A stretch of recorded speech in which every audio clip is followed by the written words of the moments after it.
여러분 안녕하십니까? 7월 2일 화요일 아침입니다. 출발 딜사이트 시작합니다. 박명석입니다. 간밤 뉴욕 증시 전반적으로 상승 흐름이 이어졌습니다. 특히나 M7을 비롯한 기술주들의 강세가 지속되면서 역시 지수를 당기는 것은, 끌어올리는 것은 기술주 M7이 해줘야 되는구나라는 얘기가 나올 수밖에 없었고요. 그런데다가 그 안에서 돋보이는 종목이 있었으니 바로 테슬라였습니다. 잠시 후에 테슬라의 상승과 M7의 랠리, 그 안에서 조금은 깨름칙한 그런 부분들도 발견이 되고 있는데 이런 내용들 쭉 엮어서 오늘도 브리핑 뉴욕으로 출발해 보겠습니다. 자, 먼저 뉴욕 증시 3대 지수 마감 상황부터 확인해 보시죠. 다우지수 강보합입니다. 나스닥이 0.8% 상승했고요. 그리고 S&P 500은 0.27% 역시나 강보합으로 마감이 됐습니다. 보시는 것처럼 다우와 S&P 500보다 나스닥이 조금 더 강했던 모습, 이걸 통해서 기술주가 확실히 시장을 좀 이끌었구나라는 걸 느끼실 수 있을 거고요.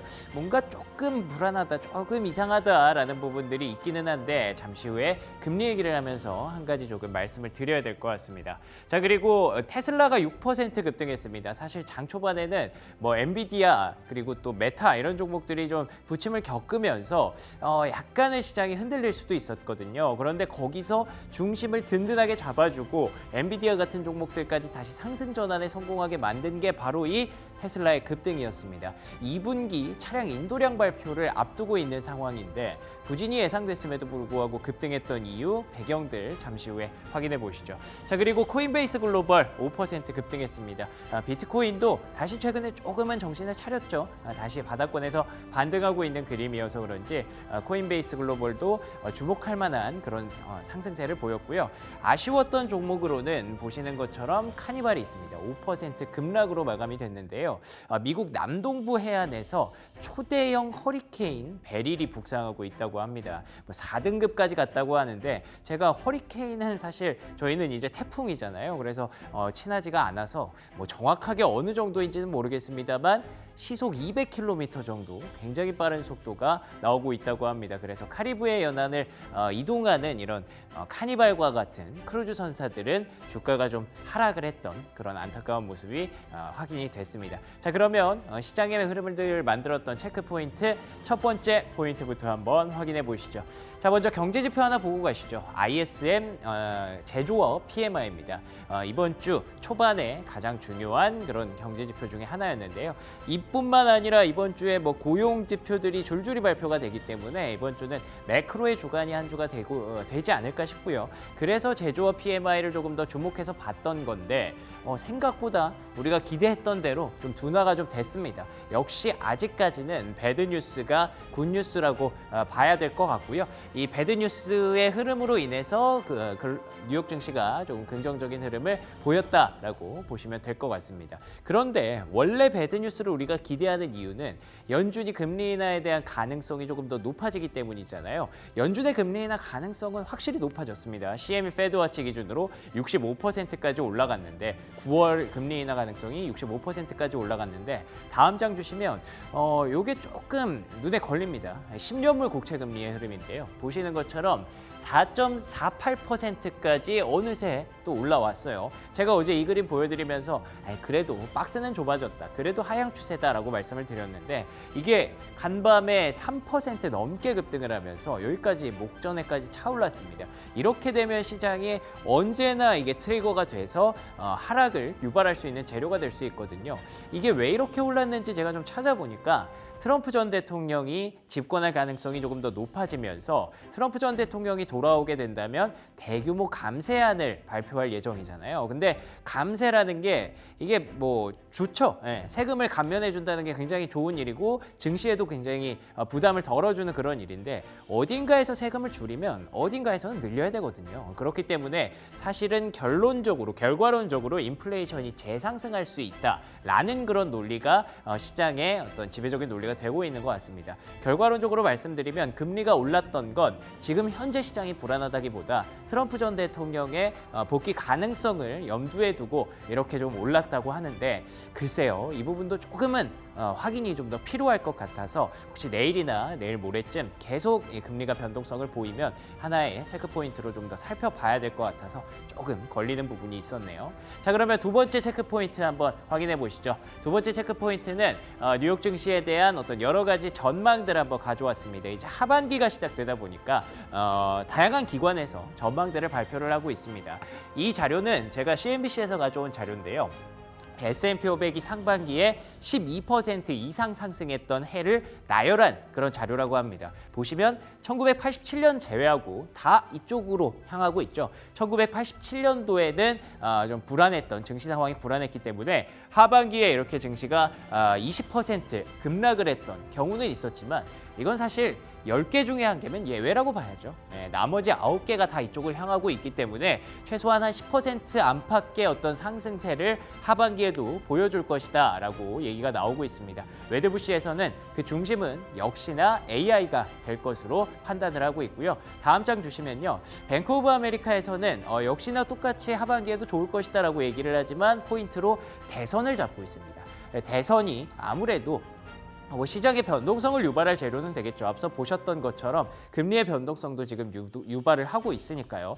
그래서 이제 9월, 10월로 가면 변동성이 좀 확대될 가능성이 높기는 하지만 그래도 상반기에 좋았던 해에 하반기에 대선이 있으면 하반기에도 좀 괜찮았던 그런 자료들을 얘기를 하고 있더라고요. 그렇지만 아시는 것처럼 트럼프 전 대통령이 돌아올 경우에는 이제 또 뭔가의 정치 질서가 바뀌면서 시장도 변동성을 겪을 겁니다. 그렇기 때문에 이 변동성 장세에서 S&P 500 지수가 200일선 위쪽에는 항상 머물러 있어야만 우리가 안심하고 바이 더 딥, 그러니까 내려갈 때 살 수 있는 그런 계기가 될 것이지, 만약에 그걸 하회하는 그런 급락장이 온다면 그때는 또 얘기가 달라질 수 있다는 거. 어찌됐든 지금까지는 하반기에 대한 분위기 나쁘지 않아 보입니다. 자, 세 번째 체크포인트 한번 확인해 보시죠. 세 번째 체크포인트는 유럽에서 나타나고 있는 정치적 불확실성 한번 체크해 봤습니다. 프랑스의 어떤 그 총선, 조기 총선 1차 투표가 진행이 됐는데요. 보시는 것처럼 일단 숫자상으로 보시면 CAC 40 지수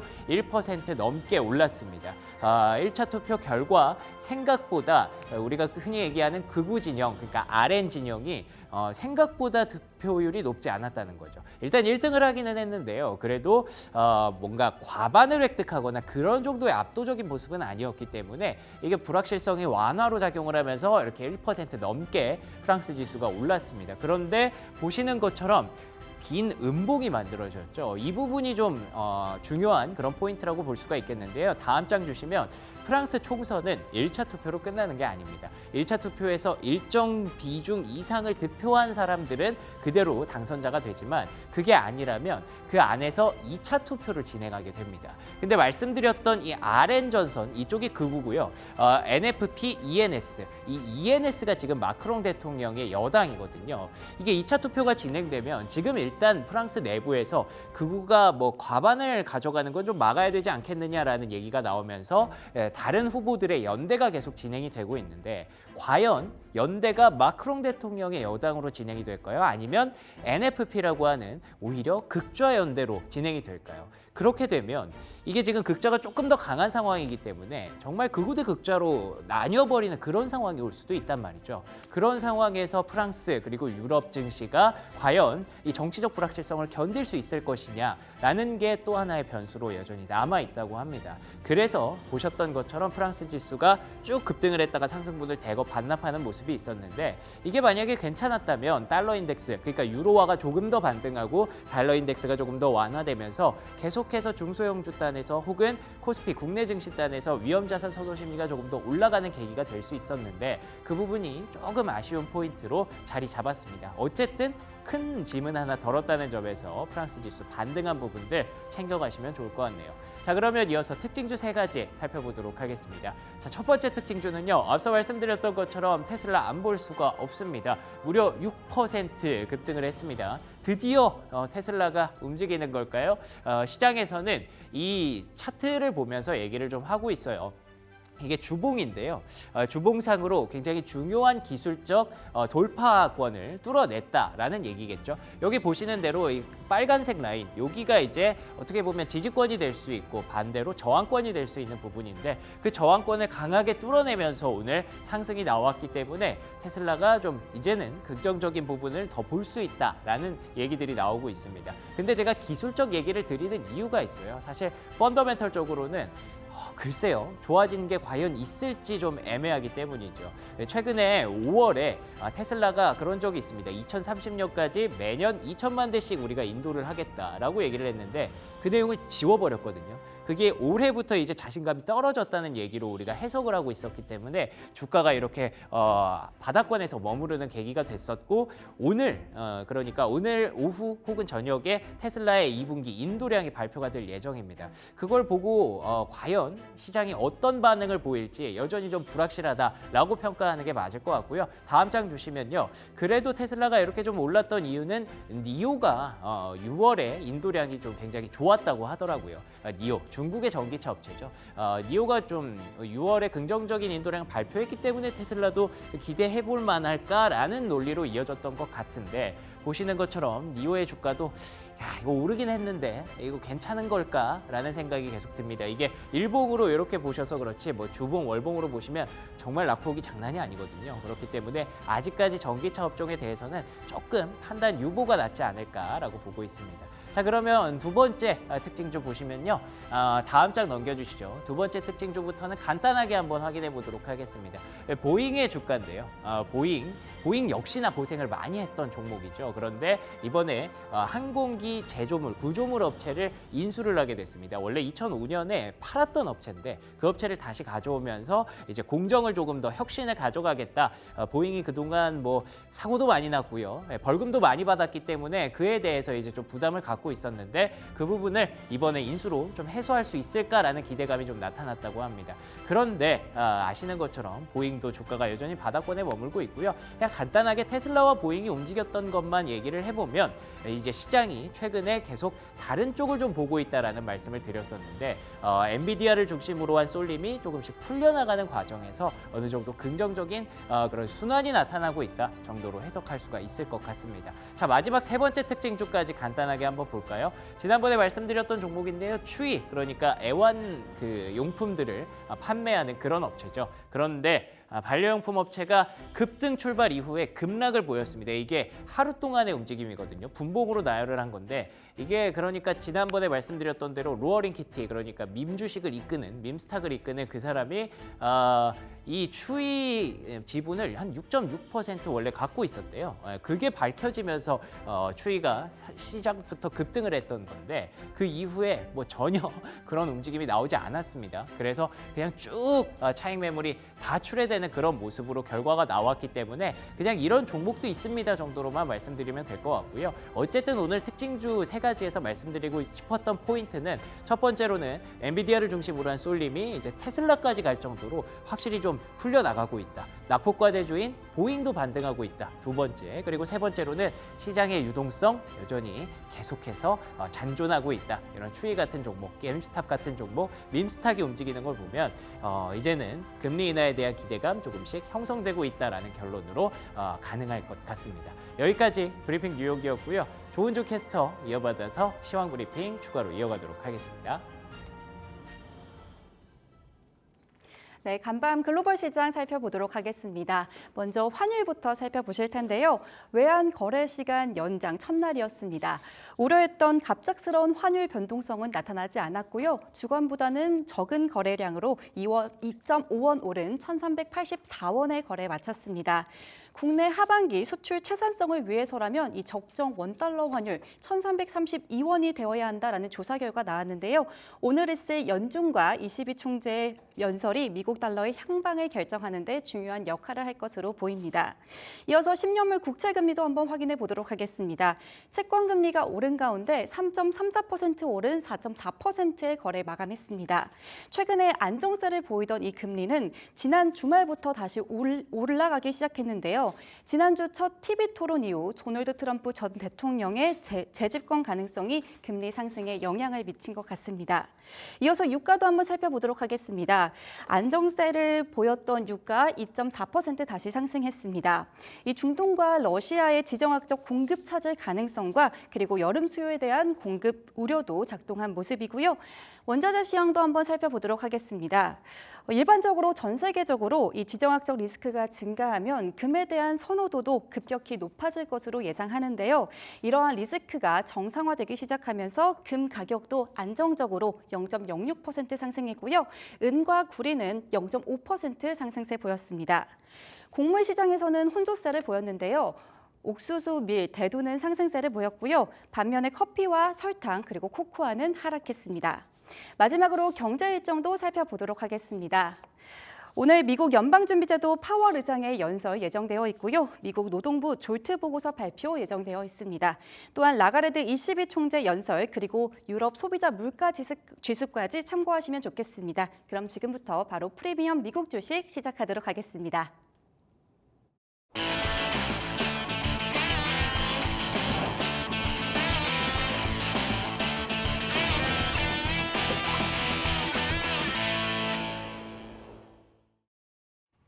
네, 글로벌 증시 마감 상황 정리해보고요. 국내 증시 예측까지 이어갑니다. 프리미엄 미국 주식 오늘은 그레너리 투자자문 이완수 대표와 함께합니다. 안녕하십니까? 네, 안녕하십니까? 네, 안녕하십니까? 자, 먼저 뉴욕 증시 마감 상황 한번 정리해볼 텐데요.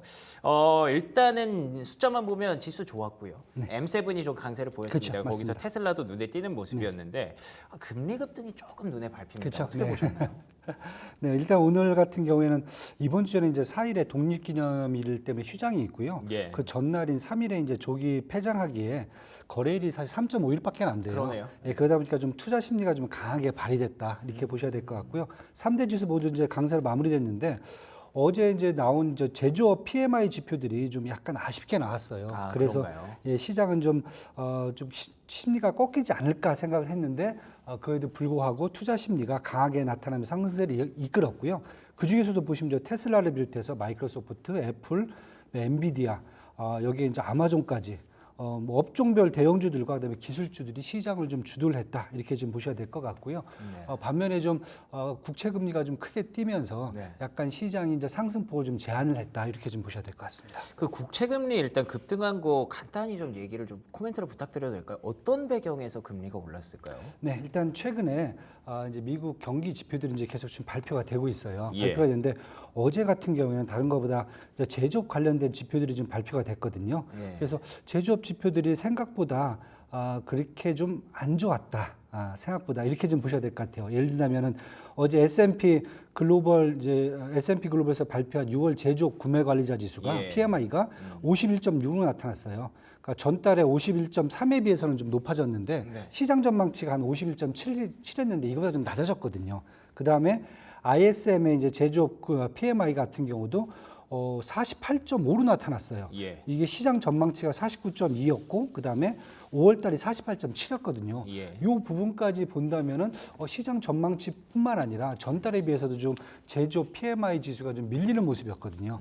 여태까지 지난번에도 제가 한 말씀을 드렸지만은 올해 2분기 들어서 미국의 경기 지표들을 보시면은 소비 지수들이 좀 둔화가 되는 측면이 있었고요. 반면에 제조업 지수들, 생산 산업 지수들은 조금 약간 좀 회복되는 모습을 보였었는데 이번에는 제조업하고 산업 지수까지 약간 둔화되는 모습으로 바뀌니까 시장 전반적으로 경기 둔화 움직임이 좀 나오고 있습니다. 그러다 보니까 아무래도 국채 금리, 특히 이제 향후 이와 됐을 경우에 미국이 재정 정책을 더 확대를 해야 되거든요. 만약에 경기 둔화를 회복을 하려면은 그런 측면에서 본다면은 미국 국채에 대한 발행이 더 늘어날 수 있다. 이런 측면에서 국채 수익률을 좀 밀어 올리는 그런 요인으로 작용했다고 보시면 될 것 같아요. 그래서 지금 경기 지표들이 이렇게 해석할 수도 있고 저렇게 할 수도 있는데 너무 어렵네요, 진짜로. 네, 예. 네. 보통은 저희가 이제 경기 지표가 낮게 나오면 안 좋게 나오면 네. 금리 인하에 대한 기대감이 높아지고 커지죠. 네. 예, 그리고 또 금리는 시중 금리는 그를 반영하면서 낮아지는 경향을 보였는데 이 3% 넘게 급등을 하니까 네. 제가 조금 이해하기가 어렵더라고요. 그러니까 어제 같은 경우에는 금리 쪽보다는 재정 정책에 대한 영향을 미칠 수 있다라고 본 것 같아요. 네. 예, 그리고 어제 이제 나왔던 이제 몇 개 이제 그 입찰에서 국채 입찰에서 예. 상대적으로 그렇게 좀 뭐랄까 입찰이 좀 매끄럽게 끝나지가 않은 것 아, 같아요. 그래요? 네. 아. 왜냐하면 이제 앞으로 말씀드렸듯이 이제 확대 정책을 쓴다, 재정 확대를 쓴다 그러면은 국채 발행이 더 늘어날 수가 있기 때문에 네. 결국은 국채 금리가 올라가는 요인으로 작용할 수밖에 없다고 보셔야 될 것 같아요. 알겠습니다. 여러 가지 수급적인 좀 부담도 있었던 것 같고요. 그리고 초반에 말씀해주신 대로 이번 주에 거래일이 좀 많지가 않기 때문에 여러 가지로 좀 그 변동성이 크게 좀 3.5일 동안 나올 수 있는 그런 장이라는 것도 염두에 둬야 될 것 같습니다. 아, 변수가 좀 많네요. 근데 그럼에도 불구하고 야, 하늘을 뚫고 올라왔습니다. 테슬라가 6% 넘게 네. 급등했는데요. 네, 맞습니다. 시장에서는 이제 2분기 인도량에 대해서 좀 걱정을 하고 있었는데 네. 오히려 이렇게 6% 급등할 줄은 몰랐어요. 어떻게 보셨나요? 일단은 걱정을 하셔야 될 것 같아요. 아, 그래요? 여전히 네. 걱정을 해야 네. 되나요? 일단 네. 2분기 전기차 인도량이 한 43만 8,019대로 일단은 예상을 하고 있어요. 이 정도면 2분기 연속 감소고요.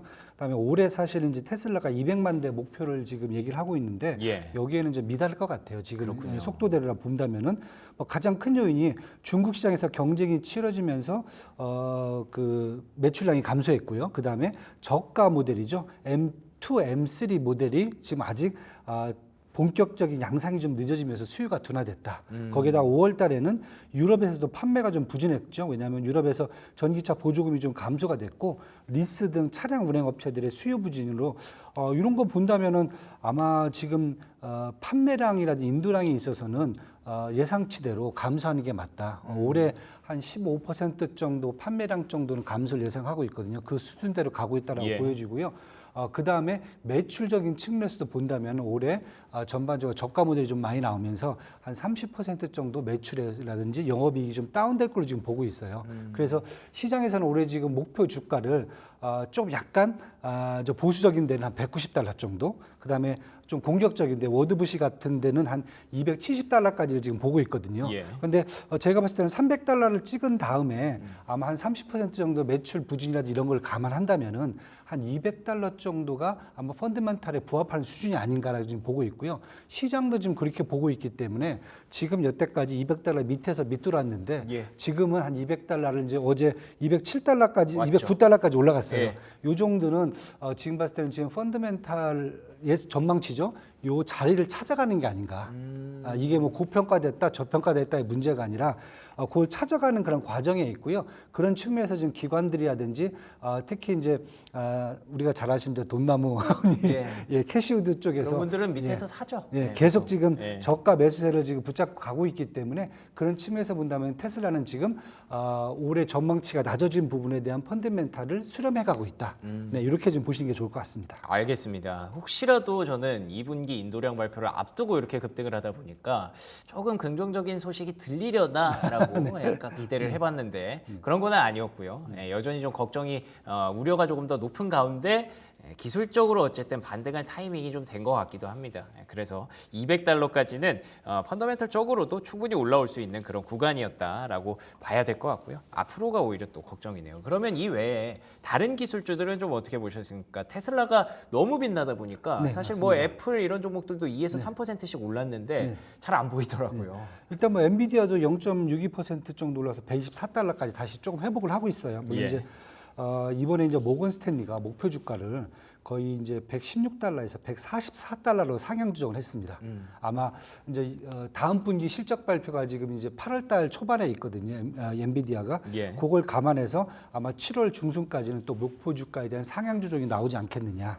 예, 이렇게 지금 보신다면은 아마 엔비디아에 대한 이제 기대감도 좀 볼 수가 있을 것 같고요. 특히 다른 것보다 모건 스탠리 같은 경우는 차세대 칩이거든요. 지금 H100이 지금 주력 제품인데 예. H200 제품으로 이제 주력군이 이제 전환됐을 경우에 펀드멘탈도 향상시킬 수 있다. 네, 가격도 2배거든요. 네, 그런 지금 측면이 보여지고 있고요. 그다음에 이제 애플 같은 경우에는 사실 어제 좋은 얘기는 안 나왔어요. 그러게요. 네, 안 나왔는데도 불구하고 주가가 2.91% 한 216달러까지 지금 올랐습니다.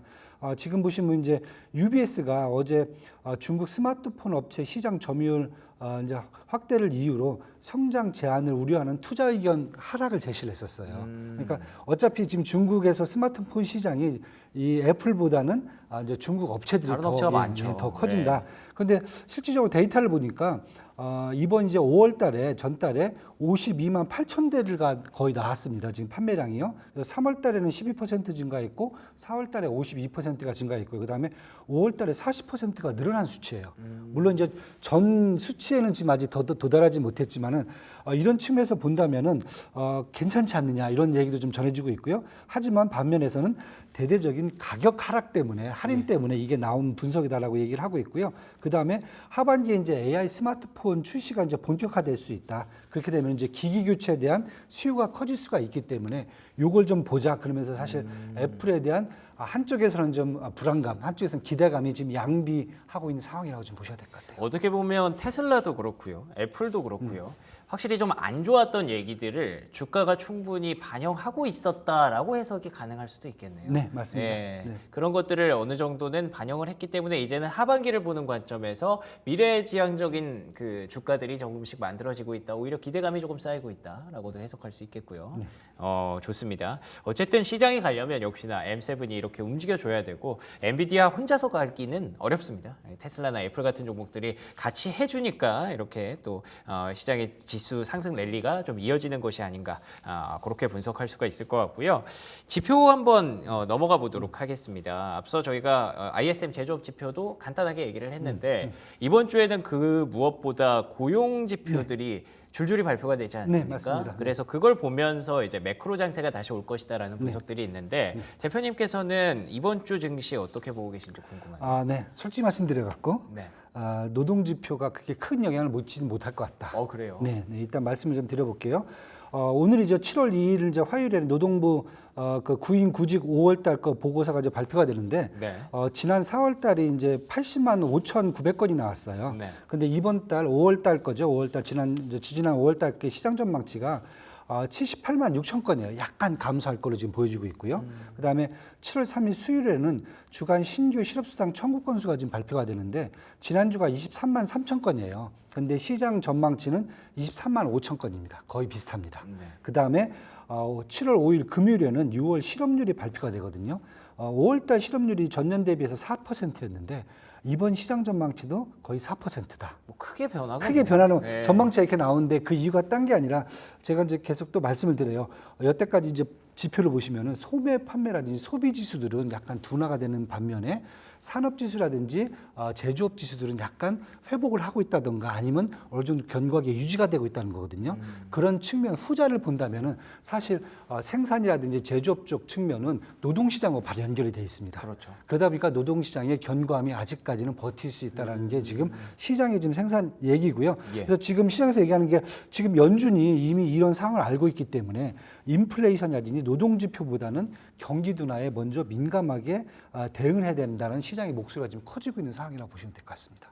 그러면은 노동 고용 상태가 지금 말씀해 주신 대로 계속 견조하게 유지가 된다면 그러면 혹시 그 시장이 좀 안 좋게 반응할 가능성은 없을까요?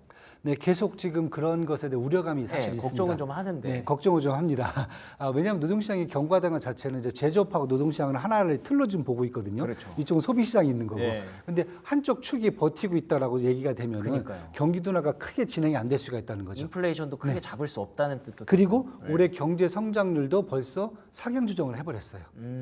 소비, 그다음에 생산 플러스 정부 지출, 그다음에 수출입 이렇게 네 가지가 사실 GDP에 영향을 미치는데 소비는 좀 둔화된다 하더라도 이 고용하고 노동, 그다음에 제조업 이쪽이 하나의 틀이 안 깨지고 있다라고 그러면은 경제 성장률이 둔화되는 게 쉽지도 않다는 얘기거든요. 그렇죠. 그렇게 됐을 경우에 연준 입장에서는 어떻게 보면은 경기 둔화를 핑계로 예. 이제는 금리를 내야 되는 상황까지 와 있는데 예. 그런 상황들이 조금 이제 더 미뤄질 수 있다는 안 그런 만들어질 얘기가 수 있는 네. 거죠. 네. 예. 그래서 좀 약간 그 시장이 좀 우려를 좀 하고 있습니다. 이제 알겠습니다. 뭐 일단 우려를 하고 있다 정도. 그렇지만 뭐 전반적인 관점은 아직은 금리 인하에 대한 아직까지는, 기대치는 갖고 가시는 거죠. 그렇죠. 네, 9월 달 정도에는 일단은 뭐 페드워치도 그렇고 저희들도 네. 그렇고 한 60% 정도의 이제 25bp 인하 가능성을 보고요. 예. 한번 내리기 시작하면은 아마 12월까지 해서 한 번에 더 기회가 있지 않겠느냐.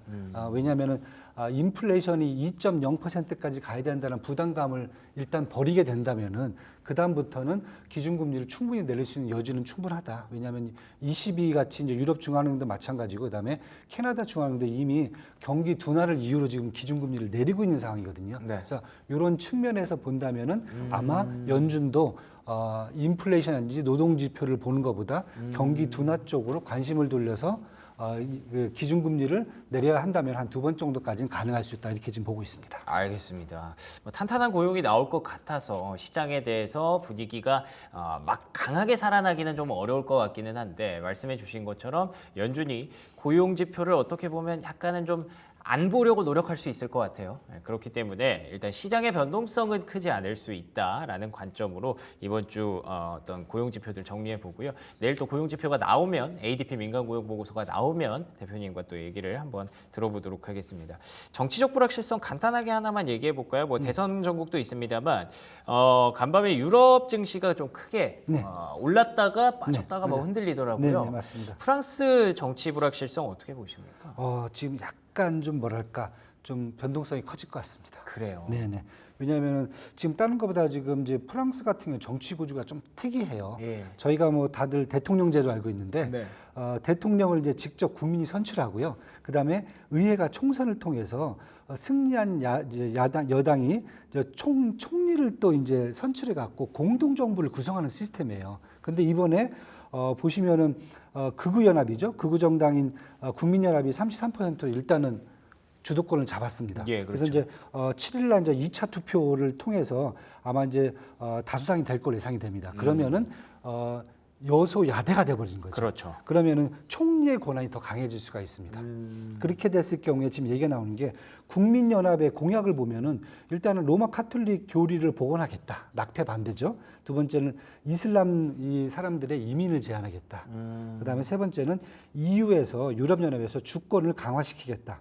이랬을 경우에 영국의 과 같은 브렉시트 가능성이 나올 수가 있습니다. 굉장히 개혁적이네요. 네. 그다음에 관세를 좀 높게 유지하고 친환경 정책에 대한 부정적 태도를 보이고 있어요. 거의 트럼프 대통령과 좀 그러네요. 비슷한 정책이 나온다라고 했을 경우에 아마 지금 시장에서 보는 것은 두 가지입니다. EU 연합이 혹시나 깨질 수 있지 않을까. 그랬을 경우에 영국이 브렉시트를 탈출했을 경우에 나타날 수 있는 불안감. 요거 하나고 두 번째는 지금 유럽 가면 사실 친환경 정책에 대한 관심이 지금 개인뿐만 아니라 뭐 정부 모든 단체들이 그렇죠. 다 네. 지금 관심이 높거든요. 네. 그런데 그 부분에 대해서 아마 친환경 정책이 또 후퇴하지 않을까.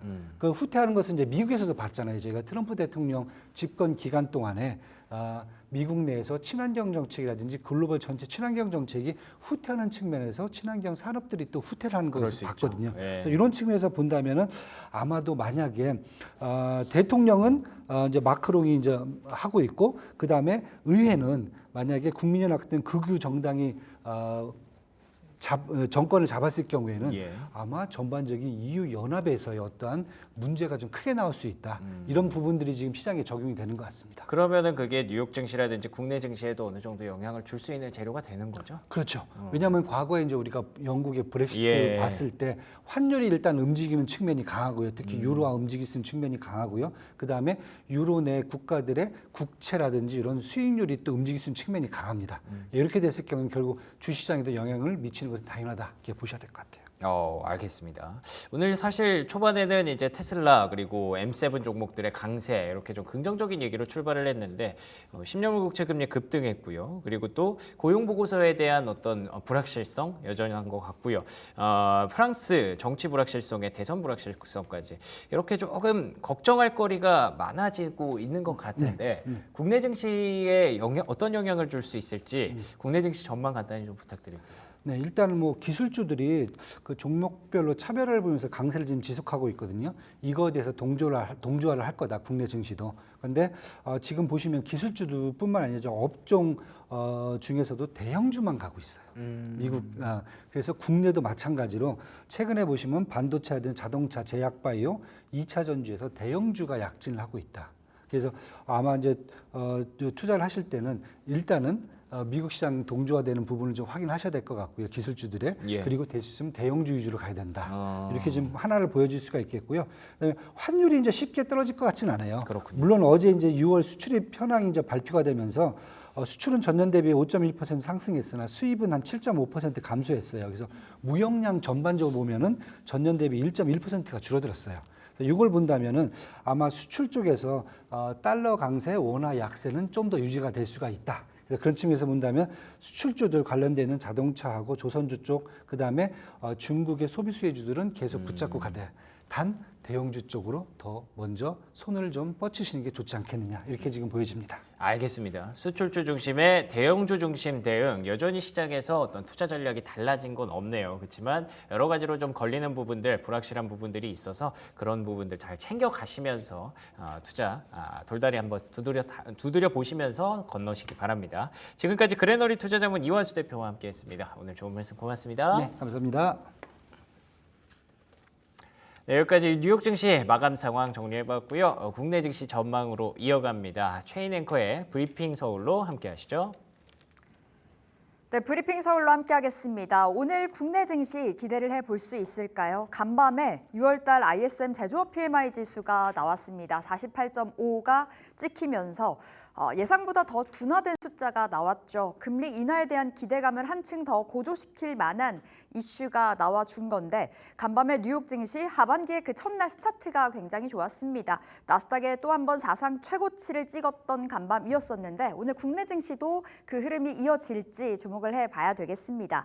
자, 일단 어제 국내 증시 안에서 반도체가 강했습니다. 특히나 그 반도체주 안에서도 CXL 관련주라고 하는 그 종목 군단들이 강하게 튀어 올라가는 모습이었었는데요. 삼성전자가 하반기에 CXL을 탑재한 DDR5 출시를 예고하면서 관련주들 튀어 올라갔습니다. CXL이 무엇일까 궁금해 하시는 분들도 많으실 텐데 간단하게 설명을 해드리면 GPU나 CPU, SoC 같은 장치들을 하나로 연결해주는 시스템이라고 보시면 되겠고요. 데이터 그 처리를 하는 속도 측면에서는 HBM보다는 좀 밀리지만 확장성 측면에서는 HBM보다 뛰어나다고 합니다.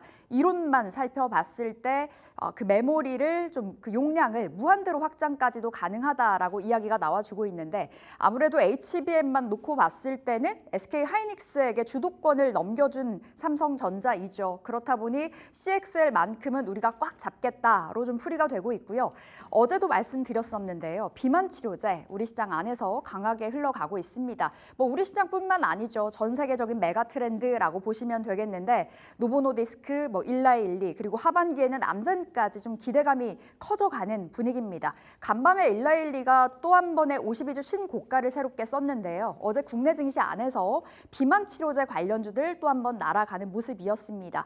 그 안에서 대장이죠. 펩트론이 기술 이전이라는 키워드 안고서 20% 가까이 올라섰고요. 어제 시간의 거래에서도 다시 한번 시세가 나와주더라고요. 오늘 또 한 번 비만 치료제 그리고 제약바이오까지 확장해서 전반적인 시세 나와줄지도 관전 포인트로 짚어보겠습니다. 그리고 어제 시장에서 항공주들이 강하게 튀어 올라갔습니다. 그간 긴 조정의 터널을 걸어가고 있는데 이제 7월이죠. 본격적으로 해외여행도 많이 가고 놀자 시즌입니다. 그렇다 보니 국내 증시 안에서 놀자주로 시선이 모아지고 있고요. 항공주, 여객 수요 늘어나고 있고 화물 수요도 늘어나고 있어서 지금 봐야 된다라는 증권사들의 의견이 나와주고 있습니다. 비중 확대 외치고 있었는데요. 오늘 전반적으로 시장 이야기 점검 들어가 보겠습니다. 이어서 어제장 마감 시황 조은준 캐스터와 함께하겠습니다. 네, 개장전 체크 포인트 어제 우리 시장 마감 시황 살펴보도록 하겠습니다. PC 물가 지표가 우리의 예상치에 부합하면서 이 금리 인하에 대한 횟수 한 차례에서 두 차례로 늘어나진 않을까 하는 기대감 속에 국내 증시 어느 정도 힘을 내는 모습이었는데요. 양시장 모두 상승세로 마감했습니다. 먼저 코스피부터 살펴보도록 하겠습니다. 코스피 지수 0.23% 강세 보이면서 2,800선 7거래일 만에 탈환했고요. 외국인이 팔자세를 보였지만 기관이 대형주 위주로 사들이면서 주가 지수 이끌어 올렸습니다. 이어서 코스닥 지수도 한번 살펴보도록 하겠습니다. 오전에 상승불 킨 채로 0.8% 오른 847선을 거래 마쳤습니다. 외국인과 기관 수급 모두 들어왔고요. 특히 기관이 1,000억 원 넘게 담아내는 모습이었습니다. 이어서 시가총액 상위 종목도 한번 살펴보도록 하겠습니다. 시가총액 상위 종목 혼조세를 보이고 있는데요. 반도체 대장주 삼성전자와 SK하이닉스 어제장에서는 다른 모습 보였습니다. 삼성전자는 0.37% 오른 81,800원에 거래 마쳤고요. SK하이닉스는 약보합권에서 머물렀습니다.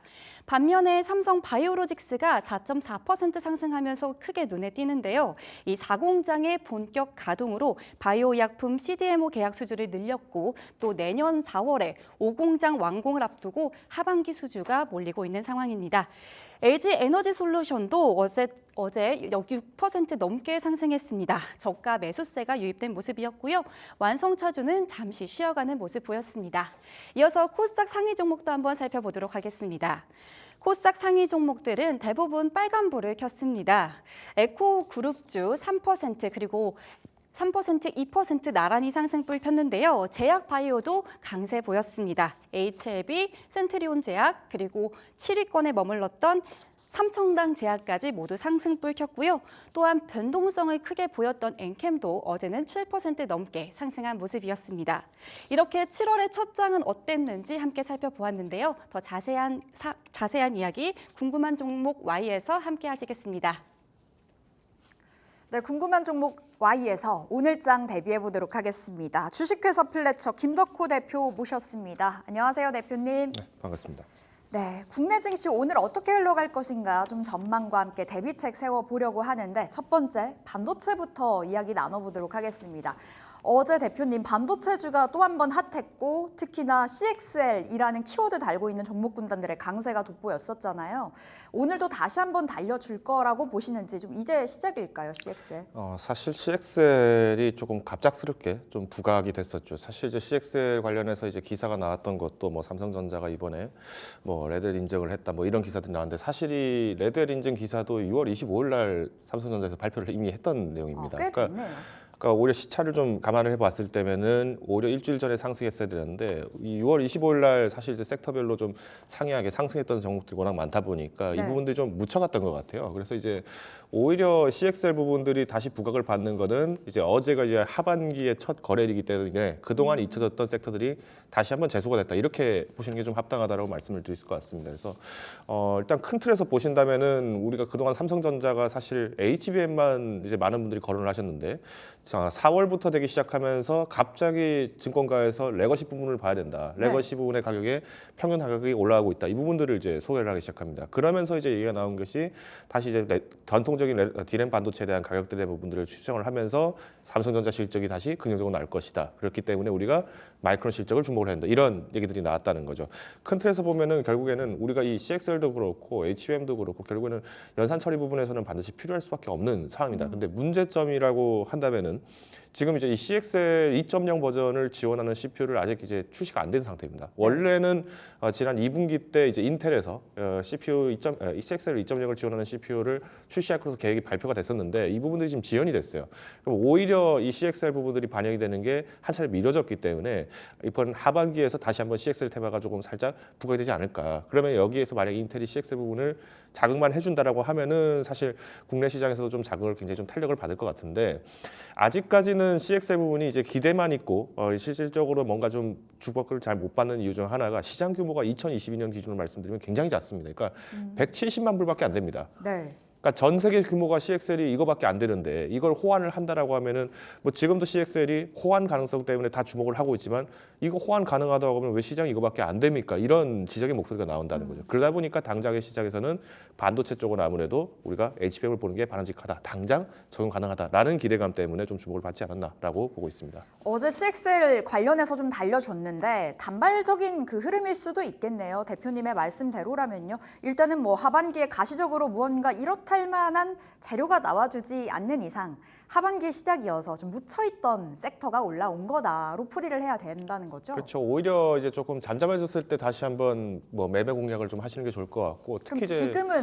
매수 관점은 아니에요? 일단 뭐 어제 기준으로 좀 말씀드리면은 어제 오전장에서 갑자기 CXL 테마가 좀 급등을 하다가 오후가 되기 시작하면서 주가가 좀 힘이 빠졌습니다. 그러니까 예. 그만큼 이제 손바뀜이 좀 빠르게 일어났다는 거는 CXL 관련해서 기대를 하고 많은 분들이 들어갔다가 이거 좀 주가가 너무 지지부진하다. 그러니까 올해 나는 변동을 좀 즐기겠다 하시는 분들이라면은 다시 이제 HBM 쪽으로 좀 돌아서신 것 같아요. 그래서 이제 전략을 좀 세분화하신다면 아직까지는 CXL보다는 HBM 비중이 조금 더 높아야 되는 게 현실적으로 조금 바람직한 투자가 되지 않을까라고 판단하고 있습니다. 네, CXL은 조금 더 기다려 보면서 대응을 해 보면 좋을 것 같습니다. 어제 또 전해졌던 소식이 SK 측에서 이제 대규모 투자 소식이 있었습니다. SK 하이닉스에 뭐 83조 투자한다, HBM에 뭐 집중해서 투자한다라는 소식이 좀 전해지기도 했었는데 이 부분은 우리가 어떻게 해석을 해봐야 될까요? 일단 시장 경제 우위 전략이죠. 그러니까 결국은 지금 내가 쥐고 있는 강자의 입장에서 이 입지를 다지겠다라는 얘기라고 보시면 될 것 같고요.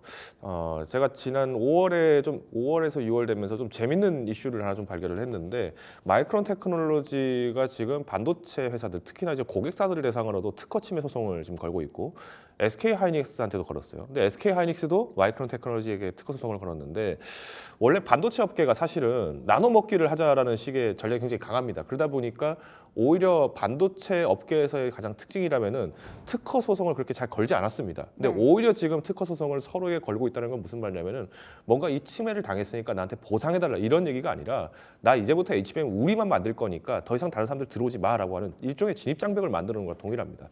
그러니까 지금 SK 하이닉스가 이번에 5년 동안 103조를 투자를 하겠다라고 했는데 사실 수치를 103조라는 숫자만 보고 접근을 했을 때면 어마어마한 수치지만은 5년 동안 기존에 SK가 투자를 했던 비중에 비하면은 엄청 큰 상황이다? 그렇지는 않습니다. 여전히 캐파 증설을 하는데 우리는 꾸준하게 하고 있다라는 부분들을 좀 강조했다 보시면 될 것 같고요. 특히나 이제 HBM 쪽에 투자를 한다라고 했는데 뭐 이미 지금 용산의 클러스터 반도체 클러스터 지금 짓고 있고 뭐 청주 같은 경우에는 M15X 라인을 지금 이제 증설을 하고 있죠. 미국에서는 또 이제 인디애나주에 또 패키징 공장을 또 지금 신설을 하겠다 뭐 이런 계획이 나왔는데 저는 여기서 좀 주목할 거는 이제 미국 공장에 대한 신설 부분입니다. 결국은 지금 미국 시장 안에서, 그러니까 실리콘밸리 안에서의 경쟁력이 계속 강화될수록 결국 북미 시장에서의 생산 라인을 잡아가는 게 가장 핵심이기 때문에 아무래도 뭐 트럼프 대통령이 당선되든 바이든 대통령이 당선되든 이후에는 미국의 제조업종들을 다시 살리기 위해서 반도체 지원들을 할 수밖에 없는 상황입니다. 그러면 이 부분에서 SKC를 좀 주목을 하실 때는 앞으로 이 실적에 대한 5년간의 투자 과정 속에서도 뭐 일단 청주 라인 정도 있습니다. 용인 라인 같은 경우에는 뭐 용인 클러스터 같은 경우는 2027년도에 완공이기 때문에 일단 기대감은 좀 높아진 건 사실이지만 아직까지 변동 여부는 충분히 있기 때문에 조금 너무 조급하게 접근하지는 않으셨으면 좋겠습니다. 그럼 미국 공장 신설 쪽으로 좀 더 포커스 맞춰서 주목도를 높여봐야 된다. 그러니까 북미 쪽으로의 거점이 어떻게 확보가 되느냐가 좀 중요하다라는 거죠. 네, 그렇습니다. 예, 알겠습니다. 대표님 처음 뵙기 때문에 그 뷰가 궁금합니다. 삼성전자, SK하이닉스 놓고 봤을 때는 어떤 쪽에 손을 들어주시겠어요? 일단 HBM의 당장의 실적을 좀 말씀드리면 SK 하이닉스입니다만은 그렇기 때문에 이제 투자의 매력도를 좀 산정해 보면은 삼성전자가 하반기에 좀 주목을 받지 않을까라고 보고 있습니다. 그러니까 그동안 이제 D램 가격이 1분기 때만 해도 얘기가 안 나왔습니다. 안 나왔기 때문에 오히려 삼성전자 주가가 좀 부진했던 건데 사실 삼성전자가 강했던 부분들이 D램 레거시 반도체 부분들에서 수율이 굉장히 좋아지고 있고 여기에 패키징까지도 좀 고려를 해본다라고 하면은 2분기 실적 기대를 해봤을 때면은 뭐 당연히 좀 상회하는 실적이 좀 나오지 않을까라고 판단을 하고 있습니다. 근데 다만 이제 삼성전자도 그렇고 SK 하이닉스도 그렇고 지금 이미 투자하신 분들이 굉장히 많으세요. 그러다 보니까 내가 삼성전자의 뭐 예를 들어서 10만 전자를 이번 올해 안에 탈환한다라는 입장으로 접근하시기보다는 일단 조금 보수적인 목표가를 좀 측정을 하시고 왜 지금 쥔 사람이 많기 때문에 지금은 매물이 나올 가능성이 더 크다는 겁니다. 예. 그런 의미에서 좀 말씀드린다면 지금은 매매 전략 자체는 조금 보수적으로 접근을 하셔야 되지 않을까라고 판단을 하고 있습니다. 반도체 탑픽이 나왔습니다. 삼성전자 손을 들어주셨는데 목표가 12만 원 리포트도 있었잖아요. 그렇게 좀 공격적인 접근보다는 일단은 들고 있는 사람이 많기 때문에 어느 정도의 차익 실현 좀 대비를 해야 된다라는 관점으로 답변을 정리해 보도록 하겠습니다. 예, 저희 두 번째 비만 치료제 제약바이오 이야기 나눠보도록 하겠습니다. 어제 제약바이오 자체가 좀 강했던 것 같고요. 그 안에서도 비만 치료제라고 불리는 종목 군단들이 최근 들어서 계속 시세가 나와줘서요. 이거 연속적인 흐름으로 봐야 될까요? 어떻게 보세요? 뭐 일단 몇몇 언론에서는 이제 여름이 됐으니까 비만 치료제가 뭔가 이제 다이어트에 이슈가 나올 거다 뭐 이렇게 얘기를 하시는데 뭐 지금은 당장 우리나라에 지금 위고비 판매도 안 되고 있는데 이거는 말도 말도 안 되는 상황이죠.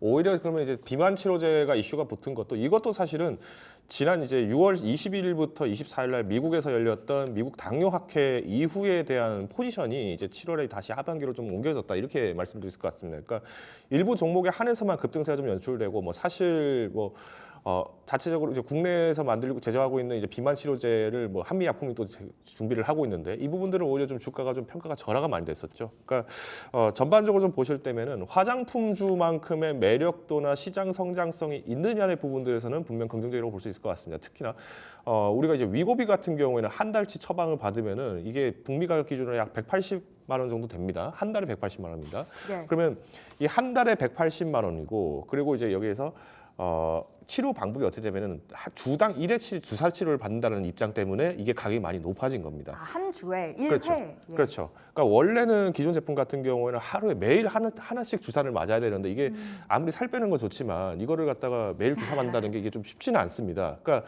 그러다 보니까 안 먹고 말지 뭐 이렇게 하거나 안 쓰고 말지 이렇게 하시는 분들이 많은데 이게 왜 북미 시장에서 문제가 되냐면은 지금 미국과 우리나라, 일본 전부 다 비만 기준이 다 다릅니다. 그러니까 우리나라에서 뭐 과체중인 사람이 미국에 넘어가면은 표준 체중이 그렇죠. 되고 이런 현상들이 나올 수밖에 없는데 지금 미국에서 비만이 왜 높아지고 있느냐라는 부분을 주목을 해보신다면은 고소득층이 비만이 심해서 그런 게 아니라 저소득층 자체가 비만율이 높을 수밖에 없습니다. 왜? 우리가 일반적으로 뭐 파리바게트 같은 데 가서 우리가 뭐 샐러드를 먹는다. 뭐 한 팩에 8,000원이다. 이렇게 우리는 먹는데 미국 같은 경우 그 샐러드보다 햄버거 가격이 훨씬 더 쌉니다. 그러다 보니까 당연히 식사 대용으로 쓰다 보니까 건강에 안 좋고 살이 찌기 좋은 그러니까 지방이 높은 음식들의 섭취를 많이 하다 보니까 저소득층 같은 경우에 특히나 이제 비만율이 굉장히 높아질 수밖에 없다라는 거죠. 근데 네. 이런 사람들이 사실은 어떻게 보면은 생계 자체가 힘들기 때문에 이런 저렴한 음식들을 섭취를 하는데 그럼 내가 다이어트를 해야겠다고 해서 한 달에 170만 원, 180만 원짜리 못 위고비를 쓸 수 있을까요? 못 쓴다는 겁니다. 여기에 또 주사를 쓴다고 하는데 더 주사 싫어하죠. 이번에 팬데믹 때 보신 분들 아시겠습니다만은 코로나 치료제 백신 관련해서도 난리였는데 주사 돌려 쓴다 이런 논란까지 나오면서 주사기 새로 깔끔한 거 놔둬도 이렇게 의심을 하는 게 미국 시장입니다. 그러다 보니까 주사보다는 경구용 시장으로 확대되는 것에 더 기대감이 커진다는 거죠. 그러면 결국 이제 우리가 주목을 해야 될 거는 비만 치료제 시장은 당연히 경구용으로 넘어가는 게 당연한 수순이다라고 좀 말씀드릴 것 같고요. 그러면 국내 증시 안에서 3천당 제약을 봐야 될 것 같아요. 그렇죠. 지금 이제 3천당 제약이 그래도 일본의 이제 탑5 제약 회사들과 함께 이제 뭐 톱시에서 했다 뭐 이렇게 지금 얘기가 나왔는데 일단 가계약 상태입니다. 일본 제약 회사들과의 독점 상태를 유지를 하고 그리고 여기서 10년 동안 이제 판매 실적에서 50% 영업이익을 가져간다. 여기에 추가로 가동 연장 기능이 있다. 이렇게 지금 약관상에서 나와 있는데 이게 일종의 가계약 형태이기 때문에 뭐 아시겠습니다만 일본 제약업계가 언제 말을 바꿀지 모르기 때문에 뭐 이 부분들을 마냥 기대할 수는 없다라고 말씀드릴 것 같고요. 대신 이제 긍정적이라고 볼 수 있는 거는 세마글루타이드, 그러니까 GLP-1에 대해서 이제 오히려 섭취, 경구용으로 지금 접근을 했기 때문에 오히려 유입층이 많아진다는 부분들은 좀 쉽게 네. 보실 수 있을 것 같습니다. 지금 위고비 복제약 관련해서 어제도 이야기가 있었고 뭐 급등한 차례 나왔었는데 3천당 제약 주가 너무 좋잖아요. 그럼 밸류 매력도로 따졌을 때는 지금은 접근이 좀 어려울 것도 같거든요. 어떻게 보세요, 대표님? 일단 2분기 실적에 아직까지 이 세마글루타이드가 아직 이제 반영이 되지는 않기 때문에 일단 기대감 상승이라고 보시면 될 것 같습니다. 그러면 우리가 이제 주가 자체가 사실 어느 정도 선 반영이 된 것은 일부 인정을 하겠습니다만 예. 대신 이제 우리가 2분기 실적이라도 예상 대비 좀 양호하게만 나와준다고 하면은 뭐 16만 5천 원까지의 지지선은 좀 이번 하반기 때 좀 주목을 할 수 있지 않을까라고 판단을 하고 있고요. 오히려 이제 3분기 실적이 될 때 3분기 실적 발표 전까지 16만 5천 선이 좀 지지가 된다라고 하면은 뭐 18만 선까지 추가적인 상승은 좀 주목을 할 수 있을 것 같습니다. 대신 뭐 폭발적인 시장의 성장 자체의 기대감은 있지만은 아직까지는 우리가 비만 치료제보다는 기존 제약 제품들에 대한 부분들의 매출이 좀 더 중요하기 때문에 조금 보수적으로 접근을 하셔야 된다라는 점 참고하시면 좋을 것 같습니다. 네, 공격적인 접근보다는 보수적인 관점에서 봐야 된다 말씀 주셨고요. 3천당 제약을 탑픽으로 꼽아 주셨네요. 목표가 16만 5천 원 말씀 주셨습니다. 자, 속도 내볼게요. 항공주, 화물주는 어떻게 봐야 될까요? 어제 시세가 좀 나와줬습니다. 이제 놀자주로서 항공주는 비중 확대 이야기가 나와주는 상황이고 화물로 봤을 때는 특징적이었던 종목은 현대글로비스가 또 한 번의 신고가를 갈아치웠습니다. 신고가 흐름 계속해서 좀 이어질 거라고 보시는지 궁금하네요. 일단 뭐 주주환원 정책 때문에라도 주가가 좀 상승은 하겠습니다만은 일단 뭐 현대글로비스가 지금 뭐 물류 쪽 부분에서 수혜를 많이 받는다라고 얘기를 하지만 사실 현대글로비스가 지금 R&D 투자를 굉장히 공격적으로 하고 있습니다. 그래서 네. 지난 3년 동안에만 신규 특허를 출원한 게 지금 3,000개가 넘고요. 그럼 지금 이제 창사 이래로 지금 8,001개의 특허를 지금 가지고 있는데 이 3,000개 중에서도 친환경 그리고 여기에 이제 전동화 부분들을 굉장히 지금 많이 갖고 있기 때문에 앞으로의 이제 실적에 대한 기대감을 어느 정도 갖고 있다는 겁니다. 그러니까 특허 출원했던 자체가 이미 이거를 양산에 대해서 준비를 지금 우리가 하고 있다라는 부분을 보셔야 되기 때문에 지금 뭐 배터리 보조 시스템 같은 경우도 그렇고 뭐 여러 가지 양산 시스템을 지금 유럽에서도 현지 공장을 좀 증설을 한다 뭐 이런 얘기도 네. 나오고 있죠. 그럼 결국 이제 여기에 대한 부분들이 기존에 우리가 뭐 기업 밸류업 프로그램을 미명하에서 굉장히 많은 뭐 대기업들의 주가를 높여놓은 건 사실인데 문제가 나왔던 게 이제 실적 부담감이다 이런 얘기들이 많이 나왔죠. 오히려 현대글로비스 같은 경우에는 이 실적 부담감을 조금 완화시켜줄 수 있는 기대가 여기에 나왔던 것이 결국 이제 근거가 있다라고 좀 접근을 하시면 좋을 것 같습니다. 예, 그러면 지금 이 자리에서 항공주, 화물주 뭐 탑픽 꼽아볼 수 있을까요? 저는 뭐 지금 여행사 같은 경우에는 뭐 이번에 파리 올림픽도 사실 뭐 유럽항 노선을 많이 취득은 했는데 문제는 우리나라 선수들이 이번 파리올림픽 참전을 거의 안 하다 보니까 뭐 우리나라 국민들이 이제 경기 몇 번을 보기 위해서 파리를 가시진 않을 것 같고요. 막 그만큼 이제 수요가 좀 많이 줄어들 거라고 좀 전망을 하다 보니까 오히려 좀 주목을 해야 될 거는 이제 물류. 그러니까 물류 쪽 그 중에서도 뭐 KCTC 뭐 이렇게 좀 나와 있는데 특히나 우리가 항상 주목하셔야 될 게 지금 해운의 운임료가 상승을 하기 때문에 해운 업종이 강세다라고 얘기를 하시는 분들이 많은데 이거는 굉장히 큰 착각입니다. 지금 운임료가 올라간 원인은 세 가지로 크게 좀 뽑을 수 있는데 하나는 여러분들 다 아시는 홍해 사태, 그러니까 네. 중동 지역 사태로 인해서 지금 선박들이 우회를 해야 된다. 그래서 유럽 지역에서 아시아까지 오려면은 이제 아프리카 희망복을 넘어서 2주간 걸려오는 시간을 써야지만이 안전하게 운행된다라는 목적 때문에 지금 보험료가 올라갔고요. 두 번째는 지금 미국 동부 노조에 있는 동부 항만에 있는 노조들이 지금 파업을 한 거에 영향으로 인해서 지금 물류들이 제 시간에 지금 수화가 안 된다는 겁니다. 그럼 당연히 여기서 선박들이 해상에서 체류하는 시간이 길어질 수밖에 없고 그럼 여기에 대해서 상품 가치가 좀 더 훼손될 수가 있겠죠. 예. 세 번째는 지금 파나마 운하에서 지금 해수량 자체가 지금 많이 위축이 되다 보니까 운하의 정상 가동이 우려가 된다라고 지금 얘기가 나오면서 나온 게 지금 운임료 상승입니다. 그러면 사실 선박을 운용하고 있는 이 해운사들 입장에서는 운임료가 올라간 거는 좋아 보이지만 실제로 이게 마진율로 극대화되기까지는 이게 정유사들의 레깅 효과랑 똑같습니다. 매년 석유 가격 올라가면 레깅 효과 때문에 뭐 마진율이 올라간다 얘기하는데 그건 뭐 계속 올라갔습니까? 떨어지면 맨날 나오는 게 영레깅 맞았다 이러면서 아 이제 석유 화학주 빨리 매각해라 이런 얘기들 나오는데 이게 늘 지금까지 있었던 이 해운사들의 특징입니다. 그러면 이걸 우회할 수 있는 전략은 오히려 해상 물류가 그럼 오랫동안 체류가 된다던가 네. 아니면은 여기서 선박 수화의 자체에서 시간이 오래 걸리고 운송 노조들에 대해서 어떤 뭐 위압적인 부분들이 있다고 하면은 여기서 수혜를 받을 수 있는 거는 물류 창고업이죠. 보관료 수수료 부분들이 계속 이제 증가를 할 수밖에 없기 때문에 차라리 경기 활성화된다고 하면은 신규 물량들이 많이 들어올 것이고 경기가 경색이 된다라고 하면은 지금 갖고 있는 물량들을 빨리 받지 않으려고 하기 때문에 오히려 이 부분들도 창고 수수료가 좀 더 올라간다 이렇게 보시면 좋을 것 같습니다. 좀 확장해서 해운까지 봐주셨는데 오늘의 탑픽 KCTC 받았습니다. 목표가 어디로 볼까요? 일단 조금 장중에서는 좀 변동성이 좀 큰 폭입니다만은 올해 5,400원까지는 충분히 돌파가 될 것으로 좀 전망을 하고 있습니다. 대신 이 운임료 이슈가 사실은 이번 하반기까지는 좀 더 주목을 받을 것으로 보여지는데 연말에는 조금 조정 가능성이 충분히 있습니다. 그래서 4,200원 선에서의 손절은 대비를 하시면 좋을 것 같습니다. 알겠습니다. KCTC 목표가 5,400원, 손절가 4,200원 말씀 주셨습니다. 자, 궁금한 종목 Y 여기서 인사드릴게요. 주식회사 플래처 김덕호 대표 함께했습니다. 말씀 고맙습니다.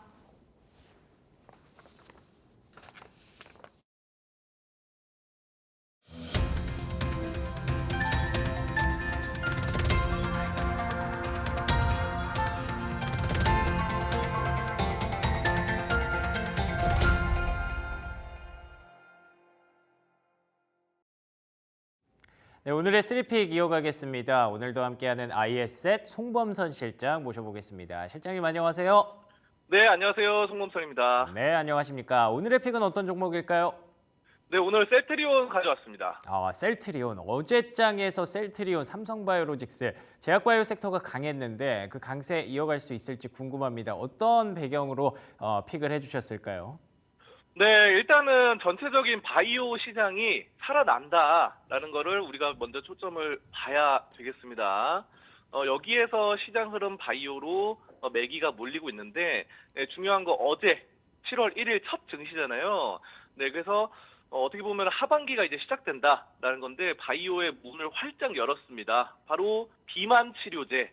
비만 치료제가 가장 큰 화두가 되겠고 미국에서는 뭐 일라이 릴리 이쪽이 가장 강세인데 중요한 건 우리나라에서는 뭐 펩트론 같은 이 비만 치료제 종목들이 엄청나게 올라가고 있어요. 그래서 우리나라뿐만 아니라 전 세계 미국 뭐 일라이 릴리 다 합해서 이 비만을 때려잡아 보자라는 걸로 치료제가 활성화되고 있습니다. 그것이 이제 바이오 제약 이 섹터를 살아나게 하는 가장 개선 장군이 되겠다라는 점인데요.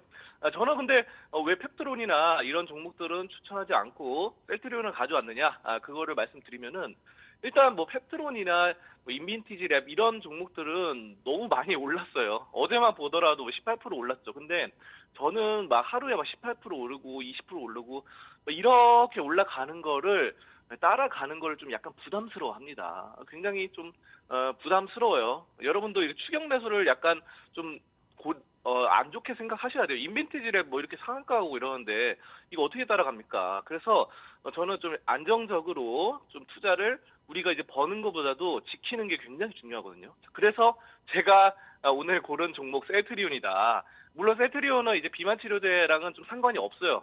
하지만 전반적인 바이오 대장주라고 여러분들이 보시면 됩니다. 그래서 지금 바이오주가 활기를 되찾기 때문에 여기서 이제 셀트리온이 올라갈 수 있고 셀트리온 같은 경우는 최근에 이슈가 자가 면역 질환 치료제 신약 이 진펜트라가 미국 보험을 적용을 본격화한다는 거죠. 그래서 미국 시장 내에서 매출이 굉장히 상승에 대한 기대감이 있다라는 점입니다. 자, 환자가 이 가입한 보험사의 처방집에 따라서 이 처방집에 이 진펜트라가 등재되어 있지 않다면은 그 환자는요 진펜트라를 쓰기 위해서는 약값 100% 전부를 자신이 부담해야 돼요. 하지만 처방집에 진펜트라가 등재되어 있다고 한다면은 보험사가 정한 비율만큼 환급 비율만큼 약국에 환급금을 지급합니다. 자, 그렇기 때문에 이 환자가 직접 내야 하는 본인 부담금 비중이 좀 줄어들죠. 그래서 수요가 진펜트라 늘어날 것이다. 이런 것들이 굉장히 강력하게 자리를 잡아요. 자, 그래서 우리가 이제 또 아까 비만 치료제 얘기를 했는데 우리 셀트리온은 어떤 회사입니까, 여러분들? 바이오시밀러잖아요. 그래서 바이오시밀러라는 것은 기존에 있는 약을 복제해서 복제약으로 뭔가 하죠. 그렇기 때문에 비만 치료제 역시 지금 시중에 나와 있는 것들을 나중에 셀트리온이 또 바이오시밀러 복제약으로 또 싼 값에 제공할 수 있어요. 여러 가지 가능성이 열려 있습니다. 이런 것들도 멀리 보면 알아두시면 좋겠고요. 자, 그러면 실적 부문을 여러분들 좀 말씀드리도록 할게요. 셀트리온 같은 경우는요, 굉장히 고성장주입니다. 자, 그래서 연 매출이 2조 원 이상대로 지속적으로 성장을 합니다. 네, 엄청난 매출 성장세고요. 중요한 건요, 지금 2024년 아직 끝나지 않았어요. 이제 하반기 열렸는데 지금 상반기가 끝났잖아요. 상반기 6월까지. 그래서 이 속도로만 가면은 3조 5천억 원에 달할 것이다. 라는 전망이 나오고 있어요. 이미 뭐 2024년 1분기 때 7천억 원 넘었기 때문에 이 정도 7,700억 뭐 이렇게 되고 2분기 때는 그래서 3조 5천억 원에 달할 것이다. 이런 전망이 나오고 있고 영업이익과 순이익은 지속적인 수익세입니다. 네, 여러분들 보시면 아시겠죠? 자, 그래서 지금 굉장히 영업이익률과 순이익률이 높거든요. 자, 그래서 매출과 이런 성장성 2023년까지도 2조 원대를 꾸준히 유지를 하고 있다라는 점 보실 수 있겠고 지난 1월에 셀트리온 헬스케어와 합병했죠. 이거 올해 초에. 그래가지고 한번 차트를 한번 보시면은 여러분들 셀트리온 헬스케어랑 합병했을 때 1월에 잠깐 크게 올랐어요. 이 종목이. 그래서 원래는 이제 셀트리온 삼형제였잖아요. 셀트리온 그리고 셀트리온 헬스케어, 셀트리온 제약 이렇게 세 개인데 이제는 셀트리온 헬스케어가 없어졌죠. 자, 그래서 여러분들 지금 뭐 차트 보시는 거에 초반에 크게 올랐던 거 그게 1월입니다. 올해 1월. 자, 그리고 그 뒤로 어때요? 1월에 엄청 올랐다가 박스권 계속 유지하죠. 자, 박스권을 유지하는데 지금 저점 하단선 이 볼린저 밴드 차트거든요. 저점 하단선에 거의 맞닿았다가 지금 어제 5% 넘게 상승을 했어요. 그래서 이 저점 찍고 이제 위에 저항선까지는 충분히 갈 수 있는 부분이고 이거는 이번에는 좀 뚫고 올라갈 것 같아요. 왜냐하면 전반적으로 비만 치료제라던가 아니면은 바이오, 제약 바이오 시장이 살아나기 때문에. 네, 그래서 바로 어제 7월 1일 날 5% 넘는 상승으로 장대 양봉으로 인해서 모멘텀이 감지되기 때문에 저점 바닥권에서 치고 올라올 가능성이 굉장히 높아졌다 이렇게 판단합니다. 좋습니다. 어제 양봉이 굉장히 좀 인상적이었다라는 평가가 나오고 있습니다. 특히나 7월 1일 하반기에 첫 거래일에서 바이오가 반등했다는 점에서 바이오가 하반기에도 좀 계속해서 상승세를 이어갈 것으로 보이는데 비만 치료제 관련주는 좀 부담스럽다는 관점, 오히려 셀트리온 쪽으로 지키는 투자의 관점에서 정리해 주셨고요. 자, 그러면 매수가와 목표가, 손절가까지 마지막으로 한번 정리해 볼까요? 네, 매수가는 셀트리온 오늘 시초가로 18만 5천 원 아래에서 잡아보신다면은 좋은 투자 전략이 될 것 같고요.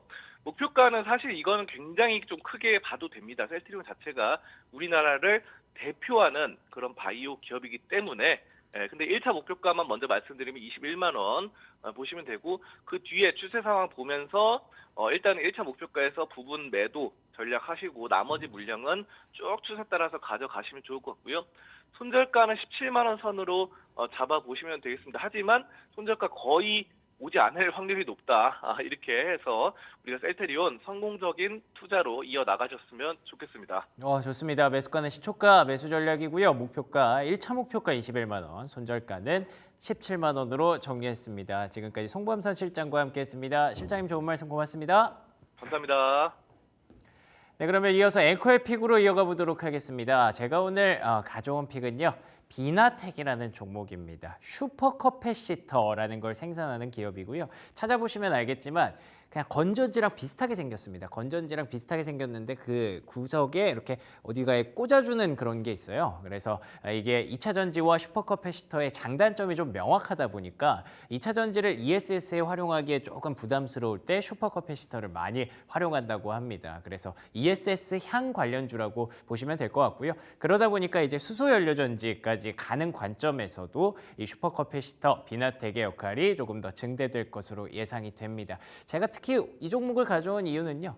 일단 간밤에 테슬라가 좀 급등을 했잖아요. 6% 급등했다는 점에서 관련주들 중에 어떤 종목이 좀 주목을 받을까라는 관점에서 찾아봤고요. 2차 전지주가 사실 어제 이미 어느 정도 전 선반영이 좀 됐다고 봅니다. 그렇기 때문에 오히려 2차 전지 이외의 종목들 안에서 특히 ESS 종목들 안에서 좀 서칭을 하게 됐는데 그리고 또 이번 주 수요일에 컨스텔레이션 에너지라는 기업이 뉴욕 증시에서 실적을 발표하게 됩니다. 그러면 이 AI발 에너지 관련주들에 대한 어떤 관심도 조금 더 늘어날 것으로 보여서 비나텍이라는 종목 한번 픽을 해봤습니다. 현재 유진투자증권에서 목표가 7만 원으로 8만 원으로 현재 얘기를 하고 있네요. 자, 그러면 마지막으로 AI의 픽까지 한번 확인해 보도록 하죠. 오늘은 좀 질문을 다르게 해볼까 해요. 오늘은 어제 코스닥이 모처럼 코스피보다 조금 더 상대적 상승률이 좋았기 때문에 코스닥에서 한번 추천을 받아보도록 하겠습니다. 오늘 코스닥 추천 종목 한 종목 알려줘. 코스닥에서도 나올까요? 데브 시스터즈를 추천드립니다. 데브 시스터즈 추천이 나왔네요. 좋습니다. 뭐 특별한 배경은 안 알려줘요. 코스닥 얘기를 했더니 그렇게 친절하지는 않네요. 어찌됐든 데브 시스터즈 최근에 좀 급등락이 있었던 종목이었는데 게임주 안에서 대장주 성격을 또 하는 그런 종목이죠. 데브 시스터즈 오늘장 한번 지켜보면 좋을 것 같습니다. 자, 오늘의 3픽 정리해볼까요? 전문가의 픽은 셀트리온, 앵커의 픽은 비나텍, AI의 픽은 데브 시스터즈였습니다. 저는 여기서 마무리 짓고요. 내일 아침에 다시 인사드리겠습니다.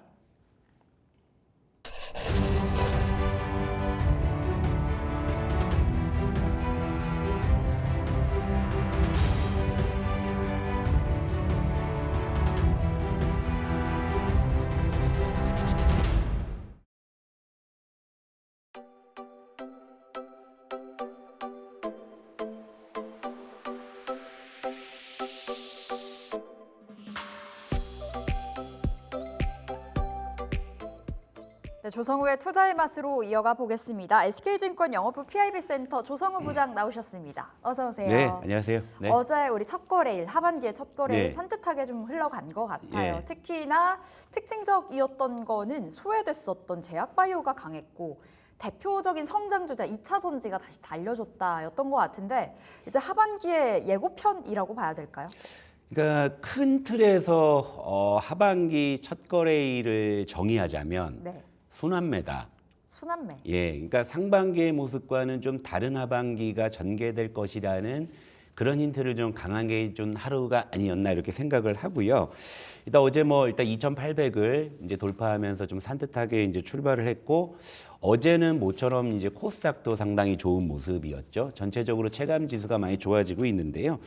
일단 몇 가지 이제 특징을 보자면 반도체 쪽도 뭔가의 변화의 조짐이 보이죠. 일단 HBM3 관련한 종목들은 다소 좀 주춤한 모습이었는데 어제 삼성전자향 CXL 요 관련한 종목들이 일제히 또 움직이는 그런 모습. 그러니까 반도체 내에서도 순환매에 대한 시그널을 좀 분명히 준 하루가 된 것 같고요. 그리고 어제 뭐니 해도 가장 눈에 띄는 섹터는 바로 바이오였습니다. 바이오 이 종목들이 시종상이 대형주를 중심으로 일단 좋은 모습을 보였다는 거. 그래서 이제 코스닥의 상승을 또 견인했다라는 점. 그걸 볼 수가 있겠고요. 그리고 항상 좀 의외죠. 반전의 반전을 보여주는 오를 때는 내리고 내릴 것 같으면 오르는 2차 전지. 예, 그렇죠. 2차 전지의 모습들. 그리고 이제 테마군에서는 좀 온도차가 있어요. 그러니까 K뷰티는 계속 좋은 모습을 보였는데 K푸드 쪽은 어제 좀 흐름이 좋지 않았고 그리고 상반기에 좀 가장 좋은 흐름을 보였던 대표적인 섹터인 좀 전력주가 어제 일제히 급락하는 그런 모습들. 그러니까 요약을 하자면 상반기에 좋았던 섹터들은 대체로 조정. 네. 그리고 상반기에 소외됐던 섹터들은 대체로 상승. 역시 그래서 큰 제목을 보자면 이제 순환매라고 볼 수 있는 하루였다. 이렇게 정리해 볼게요. 네. 맞아요. 어제 바이오 2차 전지뿐만 아니라 반도체만 놓고 봤어도 CXL이라는 좀 네. 다소 잠잠했었던 키워드가 부각이 됐었던 하루였었고요. 앞서 말씀 주셨듯이 바이오부터 그럼 좀 보도록 하겠습니다. 바이오를 뜯어놓고 보자면 비만 치료라는 그 종목 군단들의 강세가 돋보였는데 진짜 놀라웠던 건 셀트리온이나 삼성 바이오로직스 큰 형님들이 같다라는 데 좀 시사점을 찍을 수 있을 것 같아요. 그러니까 제가 일전에도 그 바이오를 한번 다뤄드렸을 때 일단 몇몇 그 특정한 종목들이 움직이는 걸 가지고 바이오의 전체적인 군집성이라고 볼 수는 없었다. 그래서 네. 이제 바이오가 좀 차기 주도주로서 뭔가 역할을 해주려면 결국 이제 대형 바이오주들이 이제 좀 해줘야 되는 그런 모습이 나타나야 된다고 말씀을 드렸는데 어제 하반기 첫 거래일에 바로 그런 모습이 나타났어요. 일단 쌈바춤을 췄죠. 삼성바이오로직스가 어제 상당히 좋은 모습이었는데 일단 차트를 보면서 설명을 드릴게요. 자, 이제 그동안의 그 바이오 쪽의 동향이 어땠냐면 코스닥 쪽의 일부 종목들의 흐름이었다. 이게 아래쪽이 코스닥 제약 차트입니다. 제약 업종. 그러니까 뭐 알테오젠이나 이제 이런 종목들을 이제 포함하고 있는 쪽이 이제 코스닥 제약인데요. 일단 이제 꾸준히 우상향을 했지만 그 몇몇 종목의 그 활약으로는 전체적인 업종 지수를 확 당겨오진 못했거든요. 근데 바로 위가 코스피 의약품입니다. 그러니까 삼성바이오로직스, 셀트리온, 한미약품 등 이제 대형 그 우리나라의 빅파마들이 이 포진되고 있는 업종인데 어제 장대 양봉을 세웠잖아요. 네. 장대 양봉을 세웠다는 거 굉장히 좀 의미가 있는 거고요. 종목별로도 한 번씩 보자면은요. 어제 삼성바이오로직스가 쌈바춤을 췄죠. 어제 무려 이제 4%대 급등을 하는 모습이었고요. 이제 쌈바와 더불어서도 이제 좀 많이 얘기 나오는 게 이제 스바라 그러죠. SK 바이오사이언스. 얼마 전에 급등한 이후에 지금 바닥에서 이제 추세를 만들어가는 이런 모습들. 그리고 이슈가 있기도 했었죠. 그렇죠.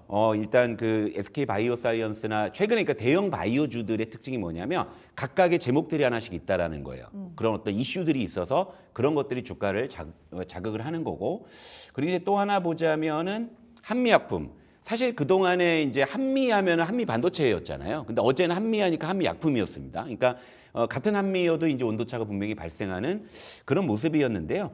어제 한미약품 같은 경우도 굉장히 좀 좋은 모습들. 근데 이런 종목들의 어떤 이제 이슈들을 좀 보면은요. 일단은 그 최근에 이제 셀트리온 같은 경우 이제 자가 면역 치료제가 이제 유럽에서 승인 공고를 받은 거, 그리고 이제 미국에서 이제 보험 적용을 이제 확대하는 이런 모습들이 이제 보이고 있고요. 그리고 삼성 바이오로직스는 하반기에 이제 CDMO 수주가 증가될 것이라는 이런 전망들 리포트가 나오고 있고, 생물 보안법 기대를 하면서 좀 더 봐도 될지도 예, 모르겠네요. 그런 것도 있고 일단 뭐가 됐든 그 대형 바이오주들이 그러니까 이렇게 한번 생각을 해보세요. 대형 바이오주들이 다 각각 하나씩 이슈가 생긴 거예요. 왜 그럴까? 갑자기 뜬금없이 이 타임에 동시다발적으로 그죠?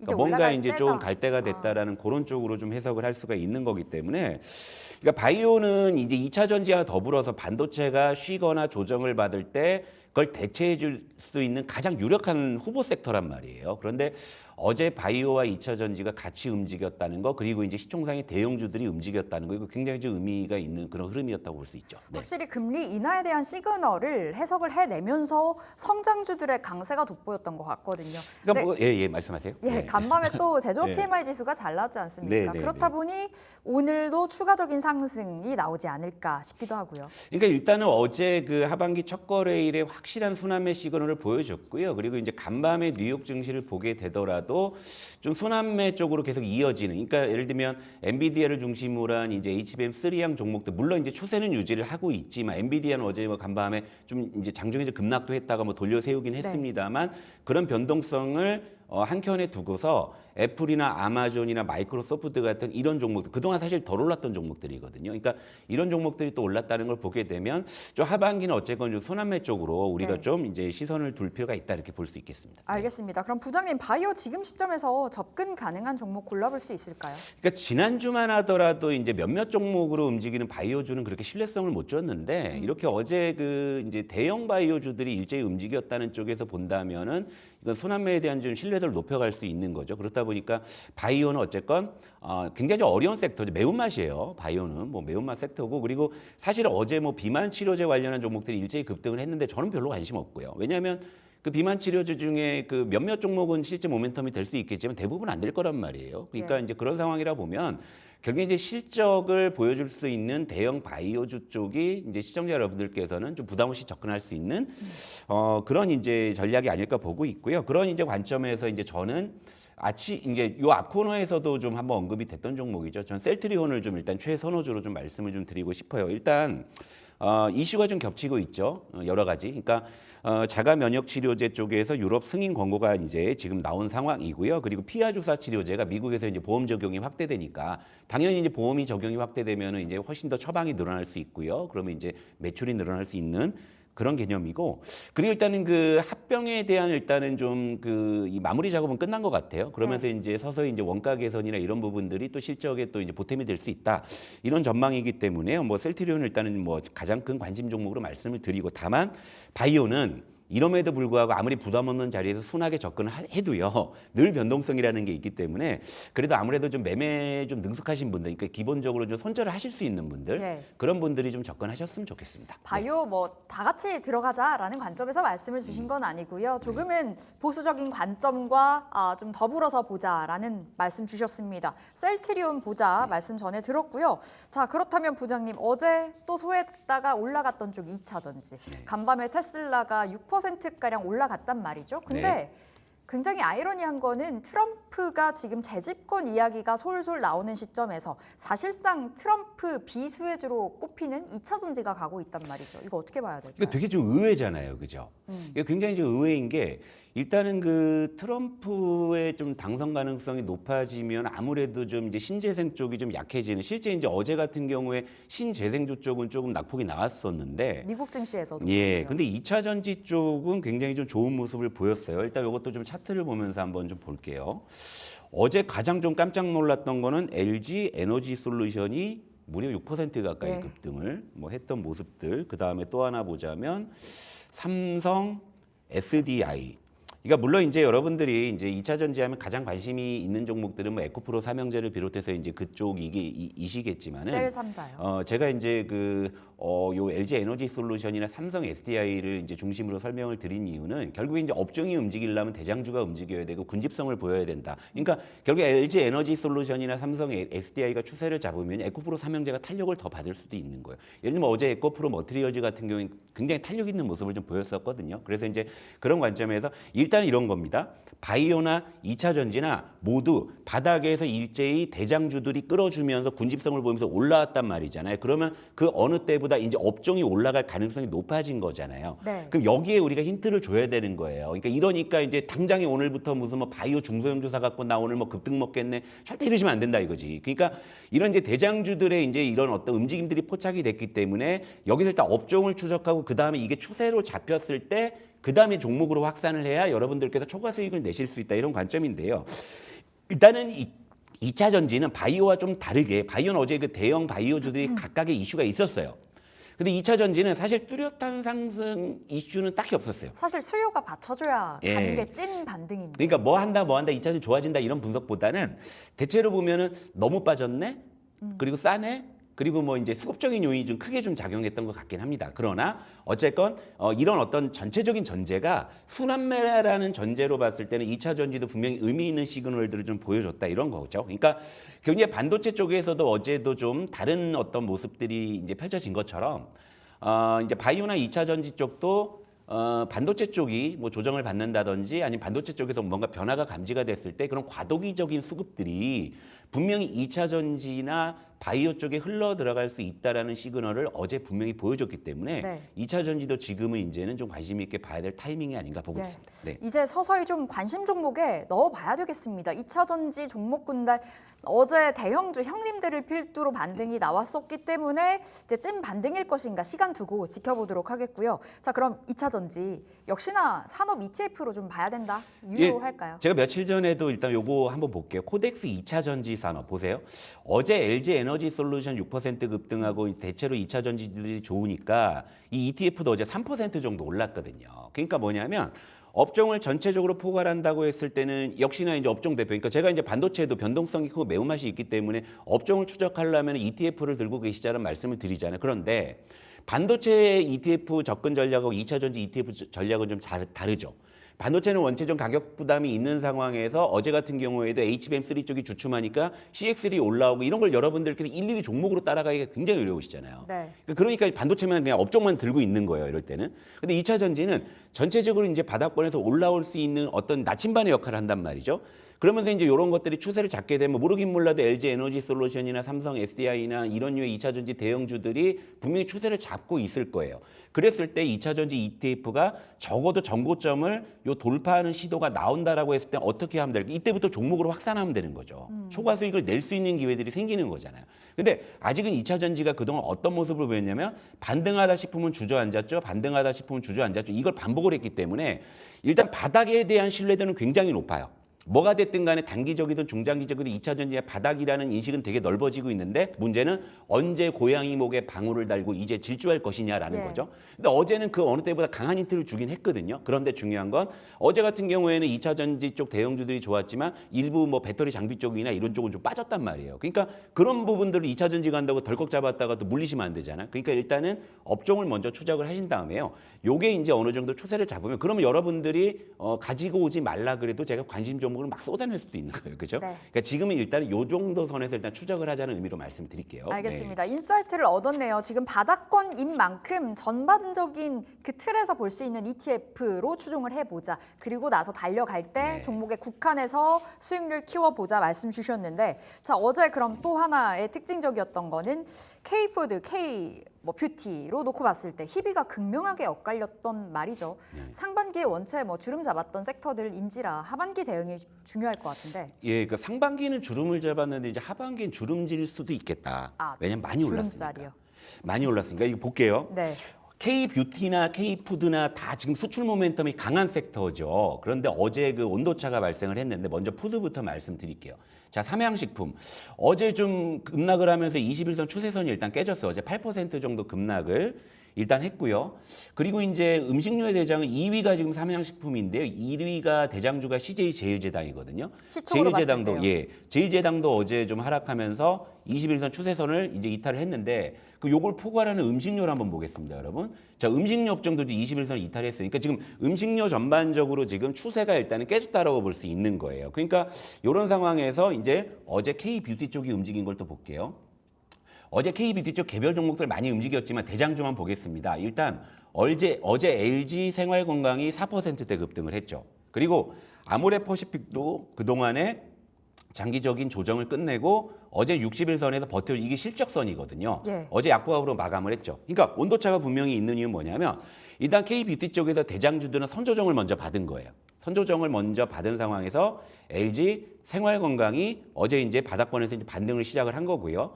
K푸드 쪽은 삼양식품이 이제서야 조정을 받기 시작을 한 거거든요. 그러니까 여기서 이제 우리가 이제 선택할 수 있는 이제 판단할 수 있는 근거는 그냥 수급적인 요인이다. 그러니까 아무래도 가격이 반영된 것 같다. 그러니까 예를 들면 화장품주는 대장주 쪽은 아무래도 좀 이제 기간 조정을 좀 받았기 때문에 그런 쪽이 작용을 한 것이고 음식료 쪽은 대장주들이 이제서야 비로소 조정을 받기 때문에 우양 같은 경우는 어제 두 자릿수 급락이 나오잖아요. 그러니까 이제 그런 수급적인 논리인데 이런 부분들을 봐야 돼요. 그러니까 어제 순환매 특징이 뭐였죠? 많이 오른 걸 팔고 덜 오른 걸 사는 이런 부분이기 때문에 그 연장선상에서 해석하시면 맞을 것 같아요. 네. 확실히 지금은 매운맛이다. 지금 접근은 좀 어렵겠습니다. 반도체, 아까 2차 전지 말씀 주셨었고 바이오까지. 푸드랑 뷰티 쪽은 확실히 매운맛으로 좀 정리를 해보도록 하겠고 시간이 얼마 없지만 오늘장 전략 한 30초 받아볼게요. 그러니까 어제 같은 경우가 간밤에 뉴욕 증시 어제 아침에도 그런 말씀 드렸을 거예요. 오늘 아침 장도 열려봐야 알겠다. 왜? 그러니까 나스닥 선물과 미국 국채금리가 같이 오른다. 네. 근데 간밤에 뉴욕 증시도 그런 상황이었거든요. 근데 이제 미국 국채 금리가 오르는 이유는